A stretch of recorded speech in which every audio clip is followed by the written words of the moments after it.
Yeah. Woo. Man, forget this job, dog. Yeah.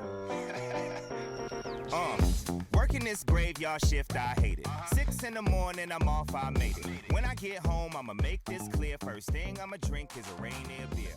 I ain't no lush. Shut up. Hello, it's Adam Morrison. When it comes to top-tier contracting, my go-to choice is McGilvery Environmental. I know a thing or two about excellence, and that's exactly what you'll find with Kip McGilvery and his team. They're not just any contractor, they're the best in Spokane and North Idaho. From start to finish, they ensure your project is completed with the highest quality results. With years of experience and expertise, they handle it all.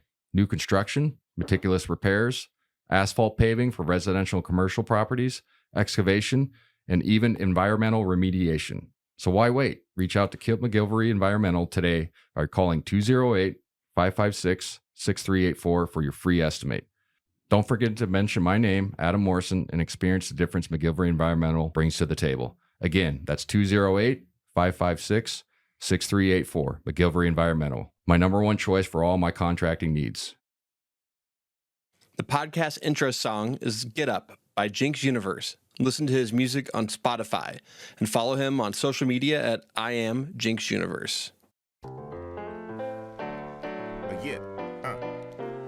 Woo. Man, forget this job, dog. Yeah. Working this graveyard shift, I hate it. Welcome to The Perimeter, Season 4, Episode 18, presented by McGilvery Environmental, sponsored by Idaho Central Credit Union. We're going to recap Oregon State for a little bit, then talk about the St. Mary's loss in Moraga, talk about what the ramifications, I think, for our club going forward, goals that should be kind of set forth, and then, kind of bracketology, I guess. We got to start talking about that. We're into February here, so it's getting down to... what does your net look like? Strength of schedule, quad 1, quad 2 wins, all those things are starting to come into effect. And, I think it's something that has to be discussed with the team that's played all right in stretches, but it's 16-6 now. Mm-hmm. So there's some concerns on, NCAA tournament, what ifs. We talked about it last year, and obviously we ended up making the tournament, losing in the West Coast Conference Championship, but did enough to get to that point. I think we're still in that kind of driver's seat, but I think the margin for error is less this year in the West Coast Conference as well, and it's a tougher gauntlet. We've talked about that all season. Oregon State, we beat them pretty handily in the McCarthy Athletic Center. Did a good job defensively, really controlled the perimeter stagger screens, pin downs, took those away. And then Ratai, who had 16, was not really a factor. It was an okay 16, but he didn't really dominate the game. We took away Kings who had 20 the first time. Minor, same thing, their point guard. And then Falah, who was, in fairness, I think just on the tail end of concussion protocol, excuse me. So he only had 2, and it looked like he was kind of dinged up against us. He got in foul trouble, but they didn't play him much in the second half. So it was an overall great win, and I don't really think I needed to dive into it much more. I mean, that's simply what it was. Our guys played good. Caleb Battle had a good game. What do you have, 23 on 5 shots or something like that, 4 for 5. Yeah, he did a good job coming off the bench. That's when they started Inocente again. I think he's been a good addition, but overall it was a good response. Obviously losing to them in Corvallis, it was a great response to go get a win. And Oregon State's a unique team because they have a bunch of talent, kind of play the right way, in my opinion, but then there's also like some weird losses and they just don't show up. But that's the West Coast Conference. It's been like that for years, where some teams you just scratch your head or they can't beat. Like Wazoo's lost twice to Pacific. Like, I did not know that. Yeah, wow, it's crazy. So it just doesn't make any sense. So then we feel pretty good going into the showdown with St. Mary's down in Moraga. I've said it before. It's one of the more fun places to play just based on atmosphere. It's a barn.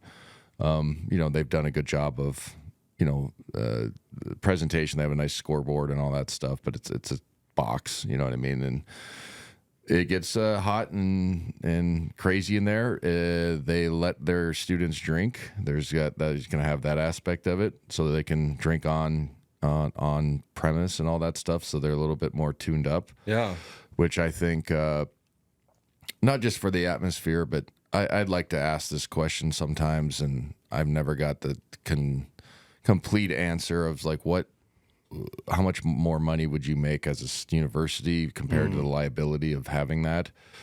Obviously, you're carding kids. It's not like, and it's not like the olden days where it's like easier to like, get fakes and all that stuff. Right. You know what I mean? Like people actually scan IDs. So I always wonder, like, how much are you losing out of potentially? Or is it not worth, a kid that gets snuck a couple beers and is 19 and falls, and then you get sued because you served him, even though it's not your fault? You know what I'm saying? Like, that's where I've always wondered why we haven't done it. That's an interesting question. Because I think, and I think I'm just, again, guessing. I have an educated guess, but also I don't know the ins and outs completely. But I've been around the program. I've been around people who know how the money side works. You got to assume our naming rights for like the official beer of the Gonzaga Bulldogs has got to be worth something, right? Absolutely, yeah. Right. So does it have anything to do with us being a Catholic university? No. I mean, they are too, aren't they? Yeah, the Jesuits. They have on Gonzaga. I can't remember the name of the bar, but the bar when I was there is like one of the top 5 in the state. Like apparently from like what they have in it. The Bulldog, yeah. Like it's no, like the priest bar. Oh, the priest bar. Okay. Yeah, there's a bar that's like where only the like priests can go into, Gotcha. or like like whatever. Yeah. And it's apparently it has every type of liquor you can imagine, and then it's like the old stuff. It's just like apparently like really cool to go, and like it's not just for priests, but like you got to be involved with the university going in. And I see. You know what I mean? It's just one of those things, and so. Yeah, I've always wondered that. And so continuing with St. Mary's, I watched as a kid, they had Gale Ale. And a kid had Double Fist. I was going to get a hot dog because they don't have food for us media. Awesome. So I was standing in line to get a hot dog, and I was like, oh, this is kind of cool. But they were pretty lively to start the game.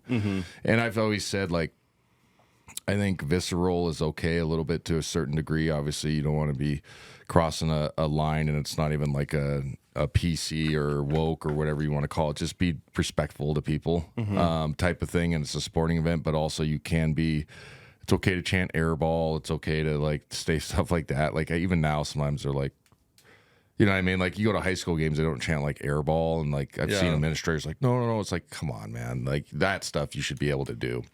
And they toe that line, and so I think it's fun.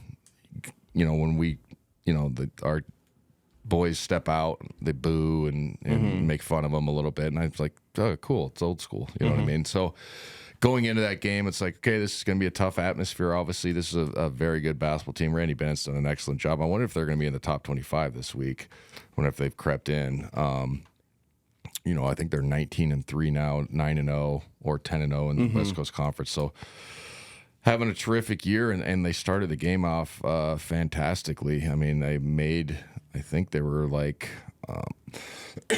8 for their first 9 or something like that, just made shots. And I don't think it was our guys not focused or anything, because I've been talking about our defensive acumen, especially on the perimeter.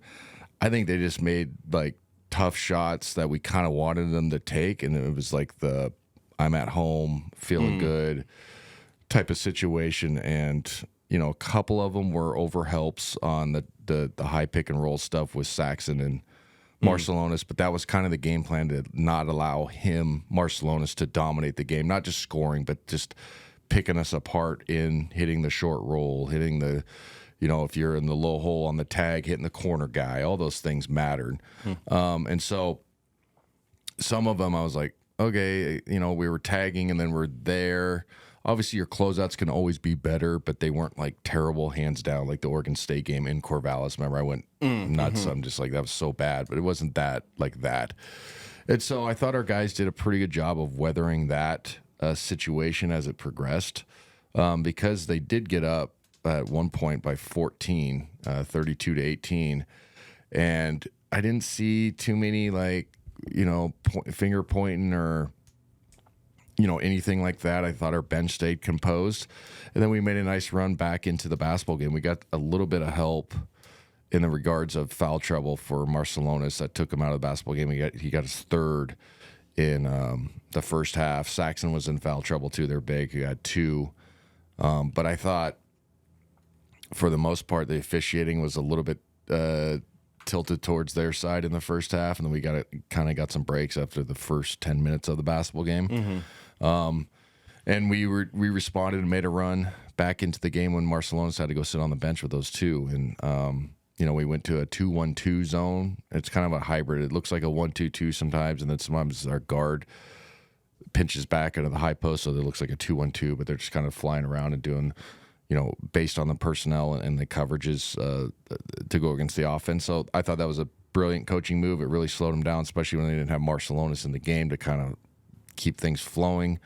And we climbed back in the game and only was down 8 at half, and it felt like, okay, this is not the greatest scenario, but we could have easily be down 20. I mean, we weren't playing good on the offensive side. I mean, we were playing okay, but it wasn't there was no flow, and they had all their shit going, and the refs were the officiating. It seemed like tilted more towards them, but it wasn't a fact. You know what I'm saying? It wasn't like a factor in the game. Like we were getting hosed. It was like, oh, it looks like they were getting a few more of the calls, but when we're in our home building, that happens to us too sometimes. So. First half, Graham was good. He had 10 points, 5 of 9, 5 rebounds. Nembhard was solid, 7 assists, 1 turnover, 5 points. Inocente was fine, 4 points. Nolan, 4 points, only 5 field goal attempts, which would have got more off. Braden played a little bit, only had a 3 at the top of the key, and that was pretty much it. Ben was not great in the first half, was 0 for 2. And then Dusty Stromer, 0 for 1. And Caleb Battle 0 for 2 in the first half. So, if you look at our total numbers, we were only -2 on the glass, if that makes sense. Yeah, -2 on the glass, so it wasn't terrible. 11-5 on the assist turnover, not bad. They were 11-5. We shot 46%, so 13-28, 2-7 from downtown, 29%. Obviously not great, but it's not a huge sample size. And then on the other side, they shoot 12 of 24. Obviously, that's 50%, but they go 7 for 12 from downtown. And like I said, most of those were somewhat contested in fairness. And I said this during our broadcast. I had to be completely honest. 2 of them were banks, and you felt like, Jesus, like horse shit. You know what I mean? But like it went in, and I always say, and I don't like to be a hypocrite and try not to be, is like there's no pictures on the scorecard, so it doesn't matter. But also you felt like, oh my God, like they're really making these tonight. You know what I mean? So like the numbers, if you looked at them first glance, weren't great defensively, 50% and then 7-12, but we weren't like getting, run around with our heads cut off, if that makes sense. The Oregon State game, Santa Clara game looked like we were running around with our heads cut off. This one didn't. Look like we were still trying to execute our plan. We were there most of the time. The Mikey Lewis kid kind of hit 2 threes out of nowhere, and then Jordan Ross hit a 3, blah, blah, blah. Then Marcelonis is a great player, had 2 threes. He's not really known for a three-point shooter. He's capable, but he's a preferred driver type. The Marascus kid, the transfer from Arizona, was an interesting matchup for us. He had 10 points in the first half, 3 of 6, kind of a hybrid 3-4, can move, had all the fakes. Here's the number that was curious to me, and I mentioned it, is they were 5 for 15 in the first half from the free throw line. Yeah. That was an absolute gift to be only down 8.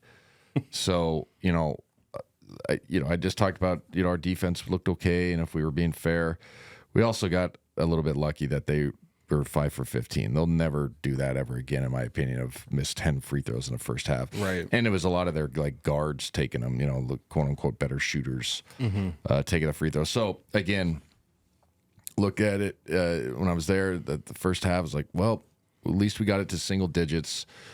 We can climb back into this basketball game. Our plan's going to be great. Basically, like we have a chance to obviously win this thing. It's not completely out of reach. So we get out, start the second half, and it was terrific. Our energy was fantastic. We were flying around. I think we ended up going on like a 9-0 run and getting up 1, or not 9-0, but eventually up 1, like within the first TV timeout. And we went to that 2-1-2 or 1-2-2 zone to start the half, which I thought was brilliant coaching by Coach Few. He hasn't been a zone guy for a while because we really haven't had to do it, but he's, I guess, not swallow the pride as your terminology, but just understanding your personnel and maybe the mismatches you might have on the perimeter. He went to it. So when Coach Few goes zone, I think it really disrupted their rhythm. In totality, obviously, it took Barcelona's ability to do the high ball screen stuff. I talked about that, in the first half, but it was like, okay, this is really working for us. Let's, space out and guard the 3 line and really make it difficult for them. And I thought, for the most part, during that run in the first 5 to 8 minutes, we looked terrific, and our guys were flying around, and Graham started terrific, got 3 like layups around the rim, like design layups. We ran a great action for Ben Gregg on a flex action, high chin series, and then went to like a quick flex action. Like I'm still in that play for my girls team. You know what I mean? It was like really good out of a timeout type of situation, and it was. It was nice to see us get back in the game. You could tell they were getting nervous because they, obviously they had a bigger lead, and then all of a sudden it's kind of slipping away a little bit. And I thought, okay, let's continue this. We're going to get out of here. I didn't think we're going to win now, but it's like, okay, now it's a 0-0 game with 10 minutes to go, 12 minutes to go. Okay, we're back to neutral.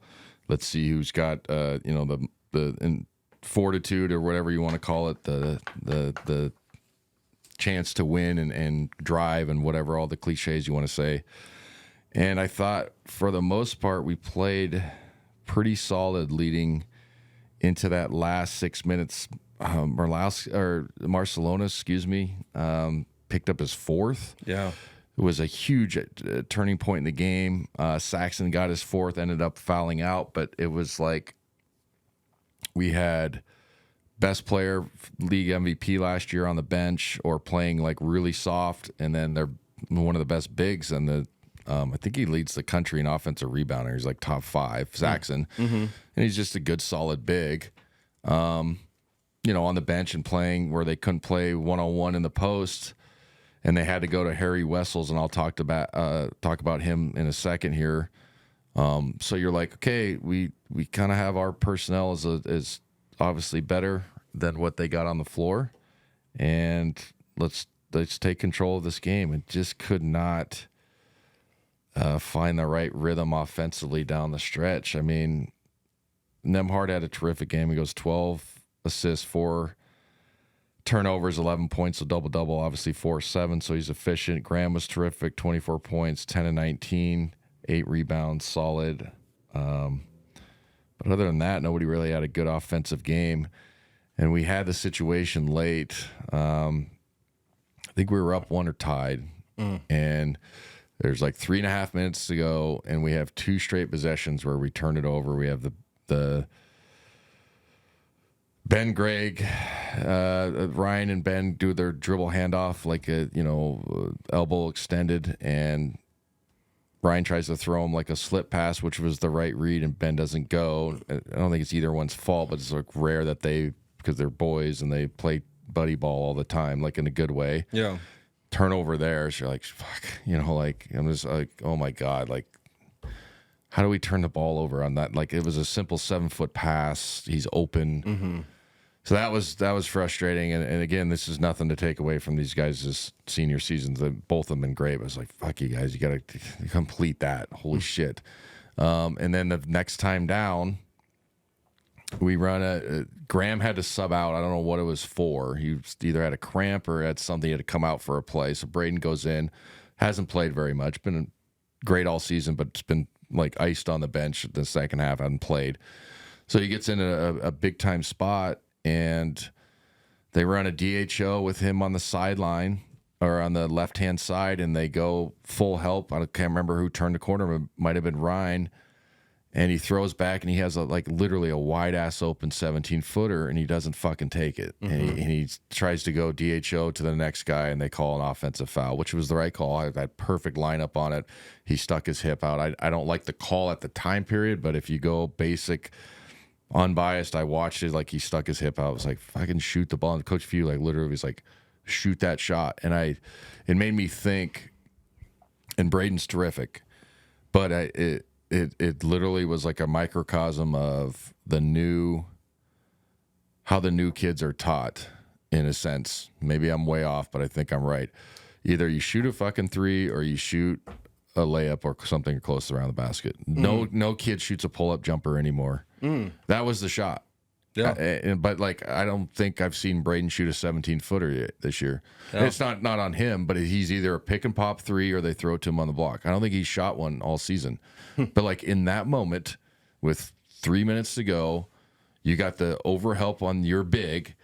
They can't full rotate, or they're going to give a wide open three. That's the shot. You got to fucking catch it and 1-2 into that. You got to be seeing it coming. Oh my God, I got a 17-footer. Big time game. I'm going to step up and knock it out, which he could, but he didn't even look. And it was just that was so frustrating to me,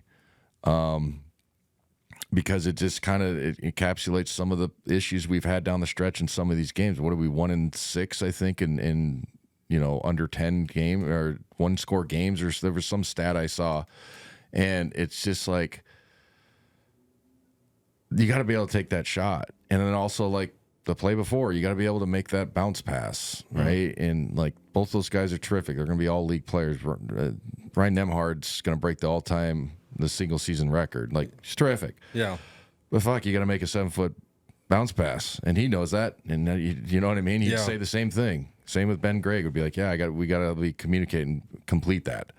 And then it's like, Braden, you got to shoot that shot. I don't care if you miss it, but now we don't even get a shot on goal. We get a turnover, takes away the whole momentum. And like I said, we had Saxon fouled out in that sequence, so Harry Wessels has to come in, their backup big. He's not a terrible player, but he's their backup. And then we got Marcelonis, who had 8 points total. He had 8.5. Remember, I just said it. Yeah. He was neutralized the whole game. And we didn't take advantage of, offensive opportunities down the stretch. Defensively, I thought we were fine. We hold them to 62 points. They're a lower scoring team. Let me see, what is that total? So they were 9 for 31 in the second half, obviously 12 for 24. So great job defensively. The zone really mattered. And they shoot 36% on the game, 9 of 25 from three, or 38% overall. 21 of 55, 36 overall from three. 9 of 25 is not bad. Again, effective field goal. If you take 3 times 9 is 27, so they got in theory a point to make. It's not terrible, right? But we held them to 2 for 13 in the second half from three. So the zone was the right scheme thing to do. And, you start when teams are struggling a little bit, or, we've had some, you get some idiots online or whatever, just talk about, why'd Few do this? I don't know what else he could have fucking done. I mean, I'm just being real. And it's not even it's not even a thing of he coached me, I'm friends with him, blah, blah, blah. It's what else is there to do? Guys got to make plays down the stretch. Right. And they're terrific players. They're great kids. And I still believe, and this is not bullshit, I still believe they have the chance to gel together in that regards of making plays down the stretch and winning these games. But man, that last 3.5 minutes was so frustrating. 2 turnovers. And then the last play, the baseline OB, we have no timeouts, so it was drawn up before. And I don't think the play was supposed to go to pick out to Graham. And Graham's been terrific, and he hit a big-time 3 at Oregon State. So I'm not saying that he can't make that shot. But I think we were trying to get at a curl action to probably Caleb or Nolan in that situation to come off and then have a slip opportunity. And so, yeah, it was really frustrating to watch that because contested shot. And then also, too, I'm being critical, I know, but I'm just going basketball IQ.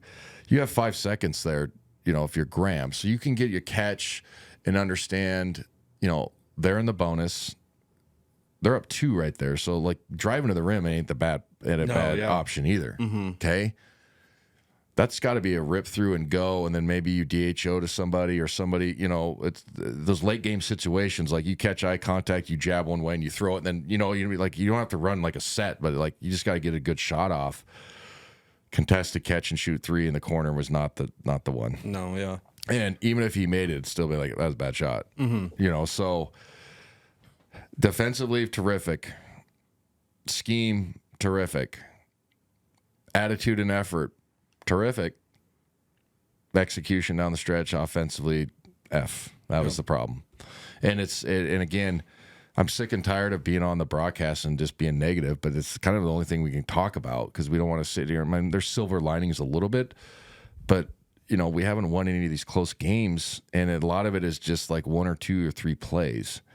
Now, again, I think this team can gel and figure it out. Because they're going to have close games coming up. I mean, San Francisco's good. We still got to play at Wazoo. I know Wazoo's been struggling, but we've got to go down there and fucking play. That's going to be hard. Yeah. We got to play at Santa Clara was hard. And then, because we lost there last year, and then St. Mary's at home, right? And so, it's one of those deals like, hey, just tighten up a little bit as far as your concentration, your execution. And then also, too, like, hey, man, Ray Nembhard hit a huge 3 to tie it there. Yeah. I might, if I'm him or Graham and, maybe a little bit Caliph, like I'm taking those shots again, and he missed one and it was fine and it was right on line. He missed the one after that. But I'd rather have that than the turnovers, like I mentioned, or contested 3. You know what I'm saying? So, like, kind of like to see, hey, man, I'm just going to keep this ball. We're going to run a high ball screen. But, like, I'm kind of like, dictating whether we're, I'm getting my shot up on the rim and go rebound it otherwise. So I don't know. Frustrating night, obviously. We are -6 on the glass, so that's a negative. We took care of the ball, 17 assists, only 9 turnovers. They go 16-11, so both teams take care of it. But that usually with them is there's less possession, so they're a little bit more magnified. And I always talk about against St. Mary's, pace of play is paramount, but you have to understand you got to turn down some okay to good shots for great ones. You can't fall into the like, we got to play fast, so we're going to shoot it on the first side or the second ball swing, and it's a contested one. It's a fine balance, but if you can get up on them, they don't like to play from behind. So that's and we saw it in Spokane this year when they Grand Canyon they got down and they lost their minds, right? They couldn't play fast. They didn't know what to do. So I don't know. I mean, the Mikey Lewis kid came off the bench, had 16 on 18 shots, but he hit 2 big threes in the second half. He was 4 or 12 from 3. Like I said, we hold Marcelonis to 0 points in the second. He only has 8. He has 9 assists, 2 turnovers. So he had a solid game, but not like a league MVP type game. Jordan Ross had 10. He was solid, but most of it came from the free throw line. And then that Morauskas, the transfer from Arizona, only had 2 points in the second half. He had 12. So we did a good job defensively, man. I'm being honest. And we've been clamoring on this show. I've been talking about defensive acumen has been shitty. Wasn't shitty that game. And so, again, like this, the how we finish basketball games matters. And if we can just put both ends of the floor together, we're going to be fine. Now, the counter to that is, shit, you're already halfway through the West Coast Conference season. When are you going to figure it out? And so that's a fair point to make. But I honestly, firmly believe that we can figure that part out, and we have the talent and the basketball IQ and obviously the staff. That's never a question to do those things. But it has to happen now. And so, obviously frustrated because we're 3 games behind now, but I think the goal is, hey, let's finish second like we did last year. That's fine. You get that first round bye because it does matter into the West Coast Conference tournament. Let's make sure we lock up that. And we're tied with San Francisco, I think, for second, or like one's half a game ahead. So both have 3 losses is my point, is I think what I looked at. So, yeah, we got some hills to climb, but also there's some quad 1, quad 2 still left. San Francisco will be 2 of those. Santa Clara maybe will be a quad 1, but for sure quad 2. Obviously St. Mary's.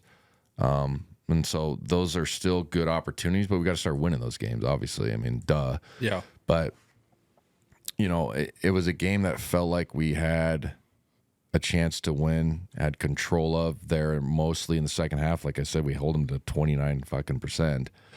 And here's the other stat I mentioned in the first half, but in totality, they go 11 for 22 from the free throw line. Like that, they're never going to do that again. You know what I'm saying? Yeah. They're just too good of a basketball team. So that's what was frustrating looking at the end of the game. Is like, fuck, man, like we got them. We got their best player to hold them to 8. Yeah. And we got their best big off the floor with like 3 minutes to go, and they shoot 11 for 22 and 29% in the second half. We couldn't win. Like, fuck, man. Yeah, it was frustrating. Obviously, people can hear it. Normally, I'm not as upset, but obviously, we're not I always talk about I respect St. Mary's, but the hatred's still there. And this is 3 times in a row they beat us. Yeah. Going back to last year. So, there's a lot of things we got to like figure out end of games. Is it solvable? Absolutely. Defense looks great, but we got a week to kind of get back on track with LMU and Pacific. Now let's not be looking past LMU, always just giving us problems. And like they beat us 2 years ago. You know what I'm saying? Like they had a plan. So like my point is like they're familiar at least with a plan to try to beat us.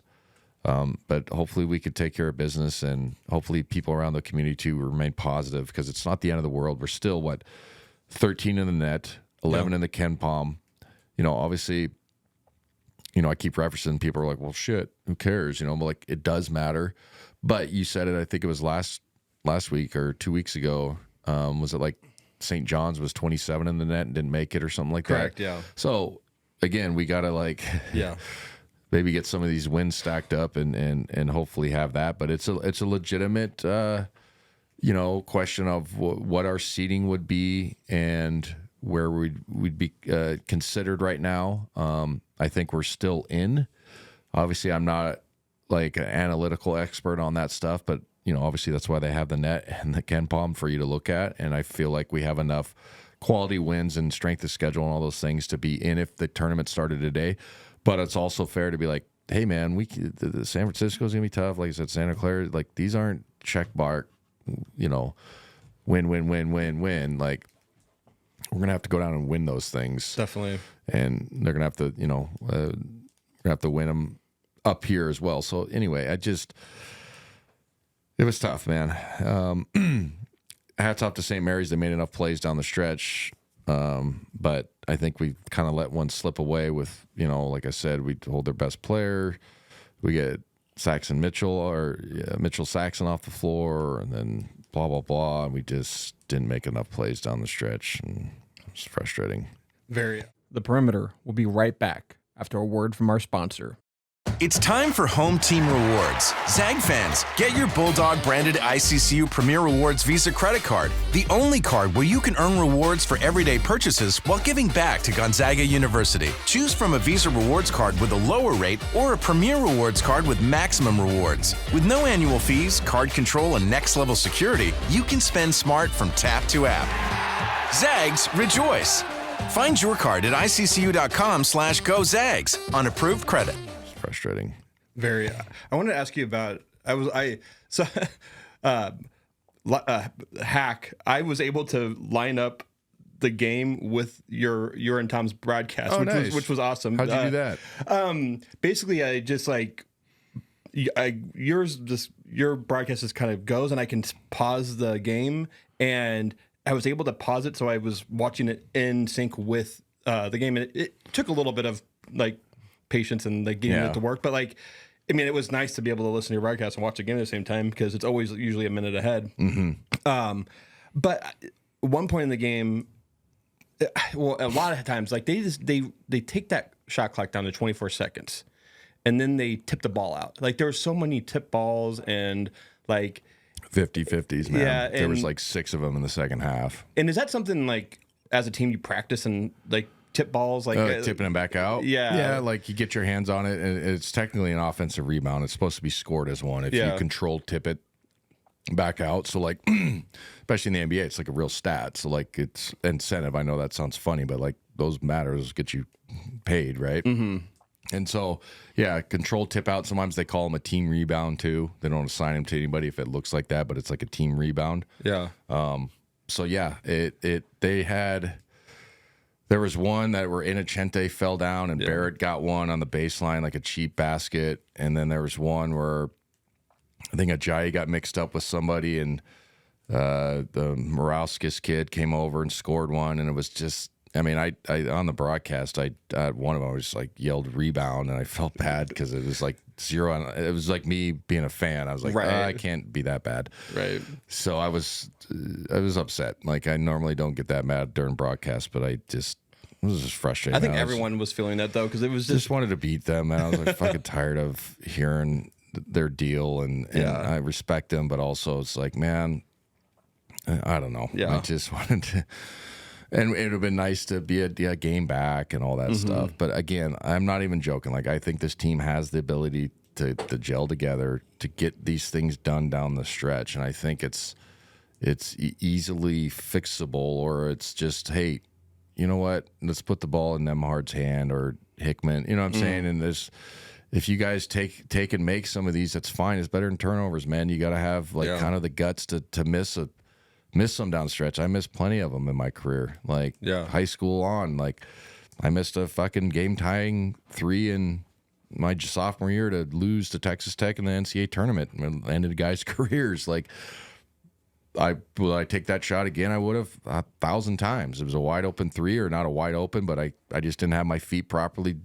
And right when I left my hand, I was like, fuck, that ain't going in. And it didn't go in, obviously, but I've taken that shot. Yeah. And so I think you kind of just have to have that mentality of, you're going to miss some too. And it just happens, right? I mean, it is what it is. So yeah, I don't know, man. And hopefully this is a good wake-up call, but this is a good basketball team playing on the road. So that part we need to understand that, like, this isn't, like the Santa Clara loss. Obviously they're good, but, you're kind of like, giving up 103. This is a good basketball team where we fought. Yeah. We grinded. We defensively, our package was executed. Our scout was done. The boys looked ready to go. Like, I saw all of that. I saw mentality, all that. So I know I've been negative down the stretch, but at least we're checking those boxes off, right? I mean, honestly, and that'll help us down the stretch. But we have to be completely transparent. Like, we need to start winning some of these games, or bracketology is going to be interesting. Yeah. Right. I mean, just on where they see us, where they see our strength of schedule, how much our quote unquote good wins really are. I mean, Baylor came back against Kansas by 20 and won. It was like, I was rooting for him, though, obviously, the whole time, watching that game in the hotel. And then Arizona State just got beat by Arizona, and that was a fiasco. I don't know if you saw that. Yeah, I did. Yeah, it was their ugly. deal. Yeah, they took his team off the floor. I didn't see the whole context of it, but obviously that's a real rivalry. So, and it's a rivalry between the two staffs. So it's interesting how it went down. But anyway, hopefully our guys are ready to go against LMU, and Pacific can't overlook them. And Pacific's beat Wazoo twice. I know Wazoo's injured, but like Wazoo's a good personnel team. And then, LMU, like a couple years ago, broke our streak, and they've always had like a good plan, and that perked our ears up that when they beat us, you know what I mean? It was when we had Drew. It was Drew's last year, but it's like, oh shit, he had a plan, and then they executed and won. So like, I think our ears are perked up when we play LMU now. You know what I mean? Like, okay.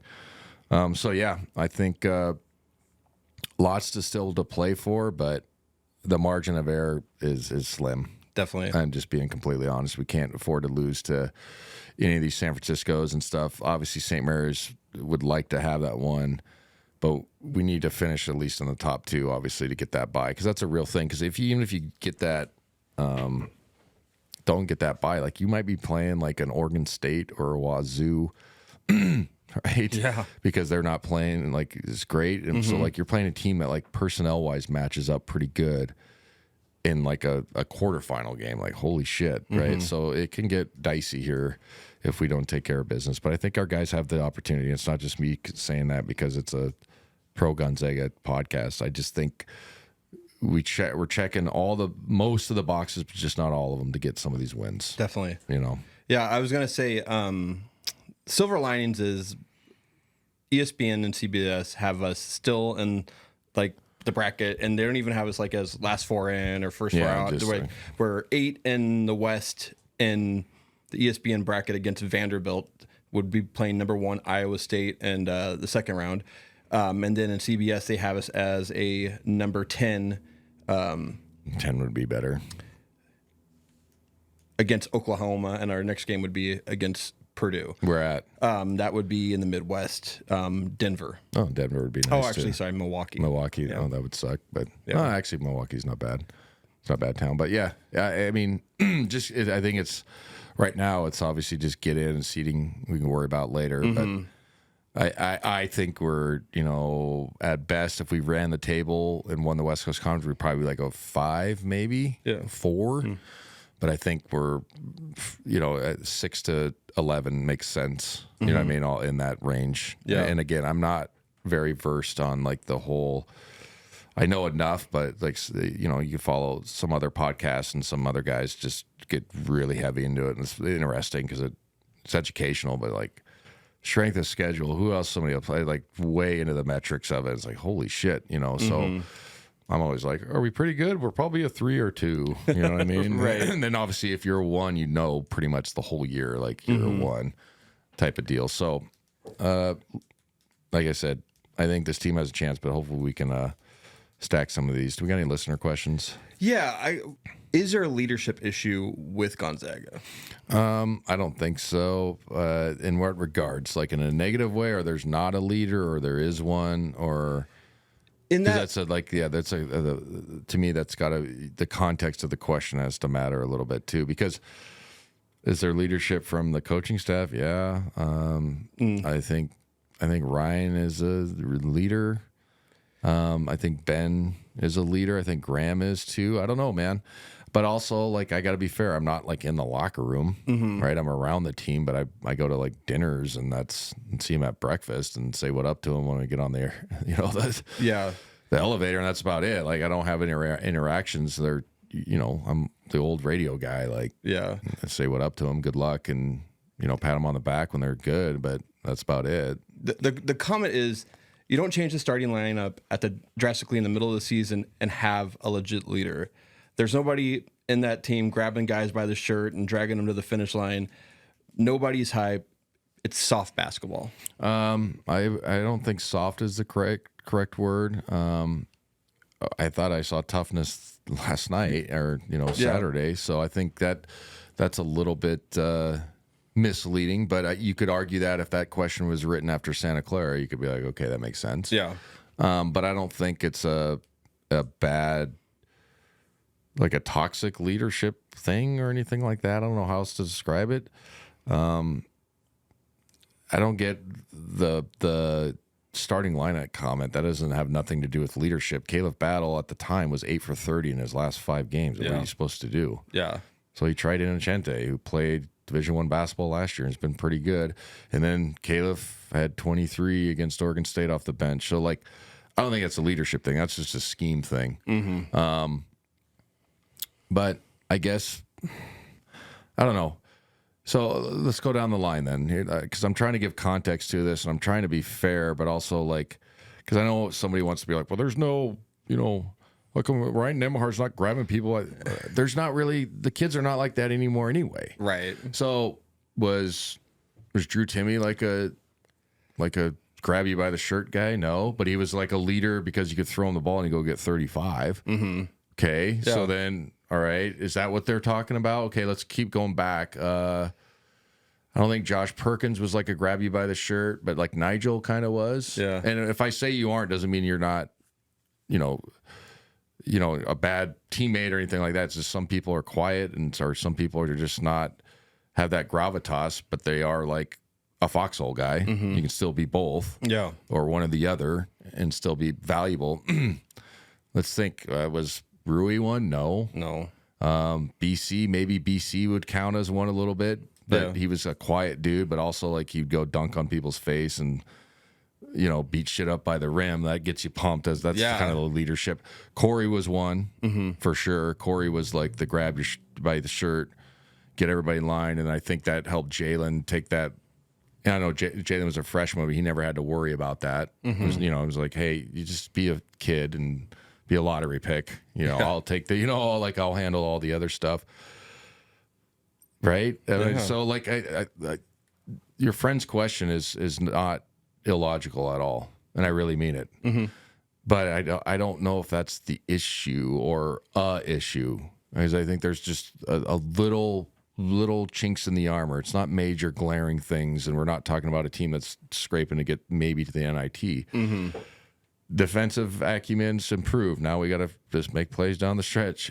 I don't think it's a complete leadership thing, but to be fair, and like I said, I try to be, as unbiased and give people the logical side of it too. Like, I guess you could say that if you're watching it from afar, but I don't know if kids are like that anymore. Yeah, no, just in general, like, not that there aren't any, but I think like people are kind of taught nowadays not to be like an alpha leader person. Everybody's the same, blah, blah, blah. Not a bad thing, but also it's kind of like, I don't know, or do you get what I'm saying? I get exactly what you're saying. Yeah, I don't know. Yeah, it's just I think that is kind of like what a lot of Gonzaga fans are saying, is that there's no one person that you see on the court that's like really like trying to be really motivating. But I feel like Graham is out there. You're right, like, and actually that's a good point. I think Graham would be the case for that. Yeah, but I think guys are like scared of him in a good way, but like I think he's more scary than leader, and I don't think that's not bad, but he's just like angry. Yeah, and I love that shit. But I mean, he got another technical last night, and that's not gonna help his case, right, with Coach Few. But I mean, he played with fire. Yeah, and he had 24 and 8 and just talking shit and trying to fight people and all that stuff. And I love that. I love that shit. Yeah. Like, I loved playing with guys that were talking shit and cussing and stuff. Like, I was the same way. Like, it's just some guys need that. So I don't think it's a negative, but he would be the case. I don't know, man, because it's hard, because it's not like Drew where we're throwing the ball to one guy most of the game. Yeah. You know what I'm saying? So like, it's kind of been spread around because we're talented.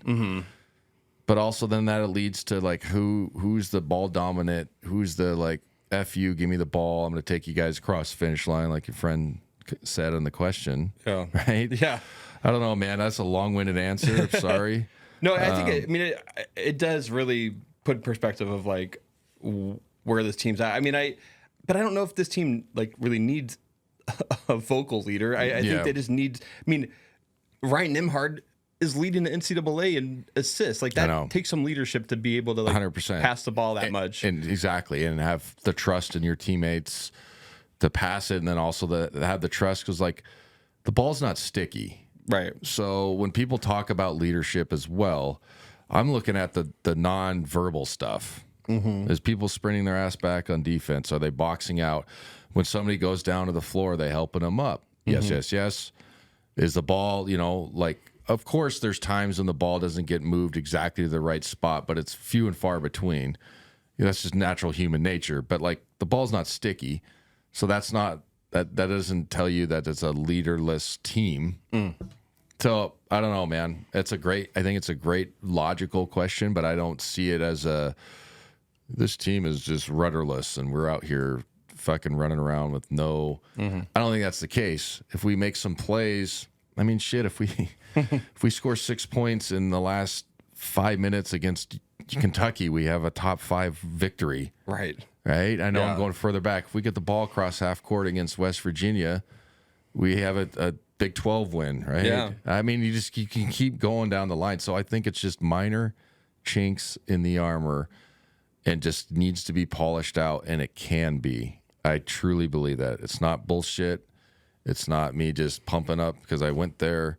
It is, I truly believe this team can make the right adjustments in the right place down the stretch. And once they do it once, I think they'll have the confidence to continue to, because we had these crossroads last year when we went to Kentucky. Can this team win a big game? Holy shit.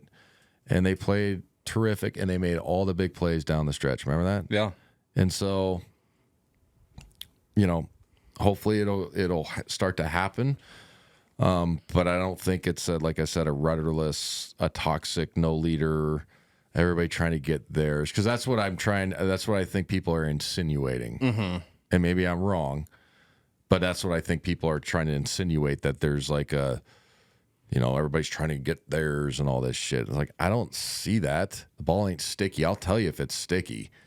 Like, and I'll say it on the broadcast, because we got to paint the picture for people listening. Obviously, you can't see what's going on, and I'll be like, "Oh, that should have been a swing," or "Why is he taking that shot?" I didn't see that against St. Mary's. Right. I think it's, oh man, somebody should have took a shot late down the stretch, right? Right. So, I think we're going to be fine, but it is a precarious time. Yeah. The last thing I'll say about this season, I feel like people should know this, is we finish, if everything stays the way it is going right now, we finish against St. Mary's, Santa Clara, and San Francisco. They would all be quad 1 wins. There you go. If we or can games, yeah. And so if we can win those, then obviously you stack 3 quad 1s right in a row. That helps your case. So yeah, there is still opportunities and chances for us to, kind of tournament resume. But I think we kind of are, to be fair, in a situation where, like last year, like once we made it to the final, I think everybody kind of, I think we're in, and unless we get blown out by St. Mary's or something weird happens, which we didn't. Yeah.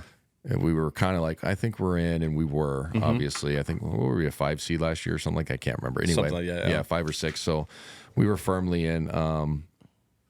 So great episode tonight. We got the LMU ticket giveaway. You want to talk about that? Yeah. Got to thank Kip and McGilvery Environmental for giving us 2 tickets to go see LMU this Thursday. It's going to be a great game, a revenge game to get them back from beating us last year. So I am recording this on my screen. We have about 200 entries, and I'm just going to click this button. We're going to spin this wheel, and there you go. I'll email the winner and let them know if. Oh, you're actually like doing it's like a. Oh yeah, that's awesome, sweet. So it is completely random. We're not cheating. We're here. not cheating. Yeah, Yeah. and I'm gonna. We have you can our friends and be like, all right, you got a 1 in 4 chance, right? And so I'm gonna pick it right now. I'm gonna email them and let them know, and if they can't, we'll pick another person. Cool. Another time or later today. Here we go. Drum roll. Does it make noise or anything? No, it does. I think if I had volume on. Yeah.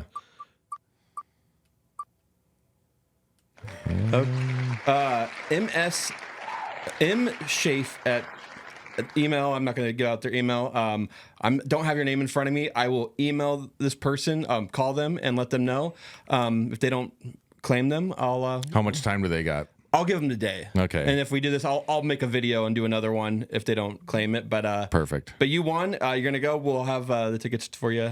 We'll get all those details to you. Yeah. But yeah, this is really cool, and hopefully we can give these tickets to someone who maybe hasn't been to a game. Yeah. No, that's actually awesome. Again, thank you to McGilvery Environmental, especially Kip, for making this a possibility, and it's great for the engagement. And we said it, I think, last episode, the episode before. We don't have these deals. There's a million podcasts, and we don't have them unless we have fan interaction. I mean, honestly, and so we appreciate people listening. We're always open for suggestions. Stop saying all the time, Adam. I get that sometimes. I'm like, this is natural. I'm sorry. I'm trying. It's harder than you think. There you go. But yeah, it's been great having people listen. We're gonna hopefully continue making great episodes and great content. But again, thank you for Kip at McGilvery Environmental. Thank you for Idaho Central Credit Union for sponsoring the show. See you next week. Working this graveyard shift, I hate it. 6 in the morning, I'm off, I made it. When I get home, I'ma make this clear. First thing I'ma drink is a Rainier beer. I ain't no lush, shut up, hush. This is how I zone out. I'ma take this check, put it on me. I'm a much better boss than an employee. Just cause you got time, don't waste time. It's about time, feel the sunshine. You got time, but don't waste time. It's go time.